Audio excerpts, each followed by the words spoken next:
IPL பக்கம் ஒரு செய்தி அடிக்கடி இப்போது வெளிவந்து கொண்டே இருக்கிறது. குறிப்பாக இந்த சென்னை சூப்பர் கிங்ஸ் அணி ராஜஸ்தான் ராயல்ஸ் அணியிடம் ஒரு கோரிக்கையை முன்வைத்திருக்கிறது.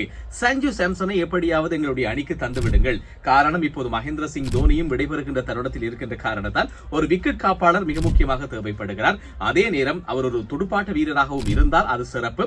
அதற்கு பொருத்தமானவராக இப்போது ராஜஸ்தான் ராயல்ஸ் அணியிலே இருக்கக்கூடிய சஞ்சு சாம்சனை கொண்டு வருவதற்கான முயற்சிகள் எடுக்கப்படுவதாக சொல்லப்பட்டாலும் இப்போது இந்த ராஜஸ்தான் ராயல்ஸ் அணி அப்படி நாங்கள் சஞ்சு சாம்சனை தருவதாக இருந்தால் நீங்கள் உங்களிடம் இருக்கும் 3 பேரில் ஒருவரை தர வேண்டும் அப்படின்ற ஒரு கோரிக்கையை முன்வைத்திருப்பதாகவும் இப்போது ஒரு தகவல் வெளியாகி இருக்கு. அந்த 3 பேர்ல மிக முக்கியமானவர் ஜடேஜா. எங்களுக்கு ஜடேஜாவை தந்தால் ரொம்ப சந்தோஷம், அல்லது சிவம் துபே அல்லது ருத்ராஜ் ஹெய்க்வாட், இந்த 3 பேரில் ஒருவரை தந்தால் நாங்கள் சஞ்சு சாம்சனை தருவதற்கு தயாராக இருக்கிறோம் அப்படின்ற மாதிரி ஒரு கதை போய்கொண்டிருப்பதாக சொல்லப்படுகிறது. இதுல எந்த அளவுக்கு உண்மை இருக்கு அப்படின்னு சொல்லி தெரியாது. ஆனால் இந்த 2 அணிகளுக்கு இடையில் சில நேரங்களில் வீரர்கள் பரிமாற்றம் இடம்பெறலாம் அப்படின்னு சொல்லியும் பரவலாக பேசப்படுகிறது.